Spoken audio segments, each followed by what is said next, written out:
What's up, everybody? Welcome to Sleep Atomic, and we're reviewing The Mandalorian, Season 2, Episode 6, Chapter 14, The Tragedy. And we pick up after Ahsoka's episode in Chapter 13, and she led us to the Jedi site that our Mandalorian and our little green guy are heading to. And as per Ahsoka's instructions, Grogu, they just found out his name, is supposed to get to the ruins and call out to any Force users. It could be a Jedi, it could be a Dark Jedi, a Sith, but he's supposed to do his thing there, and they can go on and find a master for him. But Ahsoka was doing the whole thing of trying to show his attachments to our Mandalorian, Djarin's attachments to Grogu, but apparently missions are like above attachments, so he doesn't really get the message Ahsoka's like trying to like relay to him because he's like, I can't train him, even though she's like perfectly capable and pretty much like a freelance agent right now. Grogu's going all droopy eared and then like faithfully like looking up from his like little side chair like in the cockpit. It's like whatever that you're like projecting or picking up on. It's like, oh yeah, we're doing a thing and this is what we do, but you know, like it's like, oh, you really gonna separate yourself from this? But eventually, they both make it to the planet, which is another little arid area with the like tan rocks. I just I think is like another George Lucas touch. They kept I don't know if it's like an easy place access, but they get there and there's like a little dais or something, and he like sits in there and like initially nothing happens, and then comically, even though it's not supposed to be funny, but he gets knocked back eventually when force field kind of like shows up and in, enshrouds Grogu in like a little column of force, um, force field force. As it's happening, the area is needing to be surveyed, and then our Mandalorian like looks around and like there's like a ship landing. He's like, "Oh no!" And he's like kind of like trying to communicate to Grogu that he's got to go, but like he can't really get through the force field to even like pick him up. So he's like, "Okay, well, you do that, okay, little dude, and then I'll protect you." And he like hops down the little hill, well, pretty drastic hill it's on to Boba Fett and Fennec. There's a little tense moment before like they reveal themselves. I got you outgunned, and then Boba Fett's, well, I I got her. She's like over there. I know it's not like as intense the explanation, but he's like Fennec's over there. She's on the ridge. Yada yada. It's like, yeah, but boom boom. It's like, it's me, Jetpack, Beskar. It's like, bro, just give me my armor, dude. I know you got it. Just to do a very casual summary of that. But he's there for the armor. Uh, Din Djarin got off a Cobb Vanth when he was defending that town and the Creed, and somehow Boba Fett found out and wanted his stuff back. And I guess there's like a tracker, and there's like a whole thing on the bracer to show his lineage and stuff. But our Mandalorian is not really having it because, again, the whole it's like you took off your helmet, dude. Even though you don't have one, like you should probably like cover this up. Not even because your face, but he doesn't like anyone without that doesn't walk the path of the creed, and he's there, and all of a sudden the stormtroopers come in the middle of them like trying to like bargain out. It's like he's like, "Hey, that's mine. I can even prove it, and we can even ensure the safety of the child. Like we know what you're doing, kind of mostly." And like, "Oh, look, an opportunity has arose." And like the ship lands, and it's a full ton of stormtroopers, enough to where it would be like a little inconvenient, but I guess it's stormtroopers, so everyone's like, even like Fennec, after like she had shown our Mandalorian that she has like a part machinery now, where her fatal shot was from the last time she had seen him.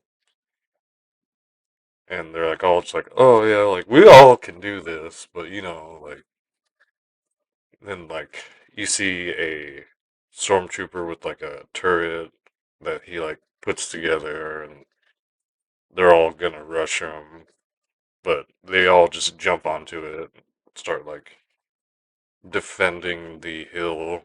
They're having a good time, right? But Din Djarin doesn't really agree beforehand after the stormtroopers land, but Boba Fett seems to reiterate it a few times, and then they take out one crew of stormtroopers, and another one sets down, and just shows that he might need them, and then begrudgingly, while they're having the time of their lives, pretty much, because this is what they do. Uh, Din Djarin's like, all right, cool, like just kind of suggestively, and then I'm pretty sure, literally, they defend the hill, and Grogu like eventually like gets out of his like force trance, calling out into the universe, even though it kind of just looks like it called Moff Gideon, because sometime in between the firefight, Moff Gideon like appears in the sky with their very large starship instead of just like little drop ships of their little carriages of the stormtroopers, and he's like, "Hey, you know what to do. Like, I'm Moff Gideon." Like, and then they, tragically, I guess, they get Grogu from the little dais ruins and win the day, I suppose, unfortunately for Din Djarin. And then it's like, alright, cool, like, you got your armor, like, even though you kind of, like, just took it back. And my ship's gone, because that happened.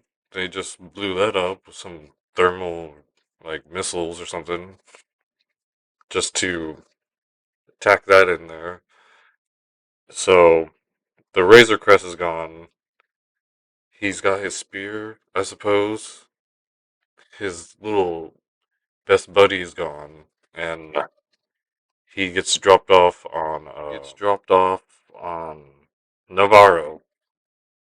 That's That's my favorite place here right now in the show, Navarro. He gets dropped off on Navarro, and Cara Dune's like, sitting at her desk, being the sheriff and stuff, and she is asked to find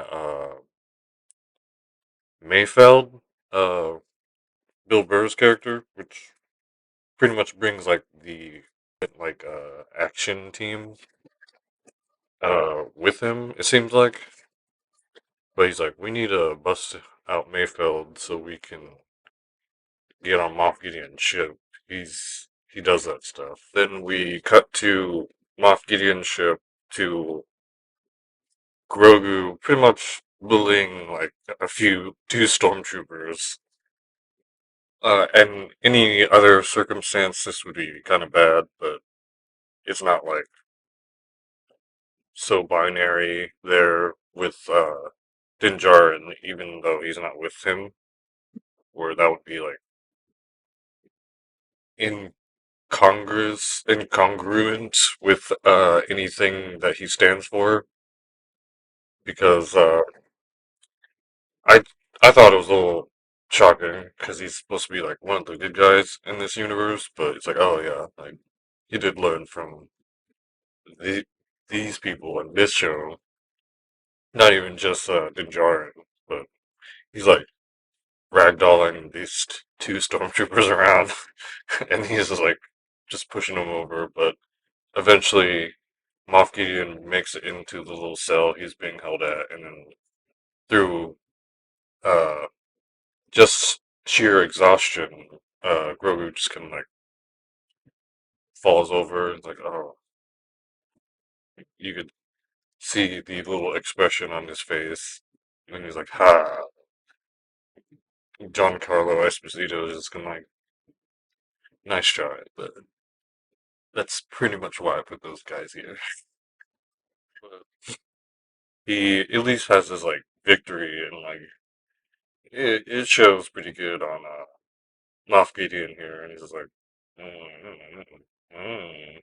didn't really have to say anything to him. He gives the camera pretty much probably the worst thing, worst expression to see if you're really feeling like a Grogu situation, because he just kind of gives a nice victorious smirk, and then it cuts to the credits.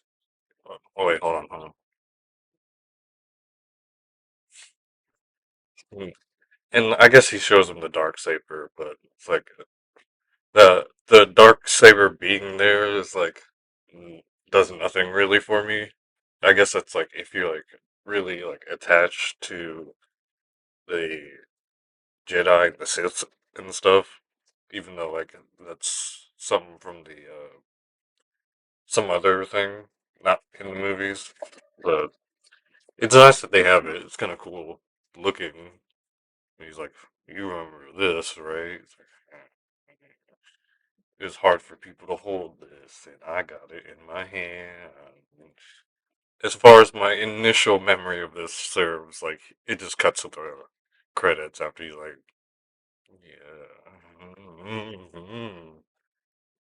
Eyebrow, raise eyebrow, smirk, smirk. It's a pretty good action episode, but then like so much action happens, and you're just like you realize like you're like pretty much there for more story, but it was like a little stopgap of action. It's like, hey, look at this. Like, remember Boba Fett? You like Boba Fett? You completely forgot about Boba Fett, didn't you? But here's Boba Fett. We already had that planned. Look at him. He came by. He flew in and everything. Remember him? The whole inspiration for this? Boba Fett. Like, here's Boba Fett. You know, Mandalorians, I get it. Like, Mandalore, I got you. Right here. Yeah, it was a good talk. The next episode I think is gonna be um obviously them trying to get Grogu back. So it's called chapter 15, The Believer. They're obviously going to go try to get Mayfield and Grogu eventually, but I don't think they're following the 3 episode uh, arc thing anymore. Before they would go 1, 2, 3, and like there'd be action at the end of the third episode. But it's the end of the season in chapter 16, so there's probably gonna be more for me to run through. Not sure, but anyway, it's pretty good. After the first half, they introduce characters of the first half, and then after the first half, they go back to other characters from other episodes. Like obviously other shows, but other episodes like Mayfeld and Cara Dune and Grief Karga, and even like just random people like Queel. Even though Rip R.I.P. Yeah, be with us for a good time, and Queel just after all that talk of being in indentured servitude for so long and then being free and having that little nice little ranch, and poor Queel. No, but it's a good end of a story. He went out kicking, as some people would say, and yeah, probably not the worst thing to happen. Not unexpected, but hopefully we'll get some more cool characters next season. Because cowboy stuff that no one really understands because it's pretty much a literal stance. Maybe it's like body language or something. But, it's also because of the landscape of what is considered the West. I That's still kind of going from the first season, but we already established the whole terrain and like places he's been going. My definition of Western being like the terrain and circumstance being your whole personality or what shapes you, pretty much. What has you, what takes you. And it's pretty nice. It's pretty nice. It's not just like cowboys and guns or blasters and hats or helmets. It wasn't there before. I did some digging for you, and here it is. Voila. Voila. But this was Sleep Atomic, and I'm Alistair.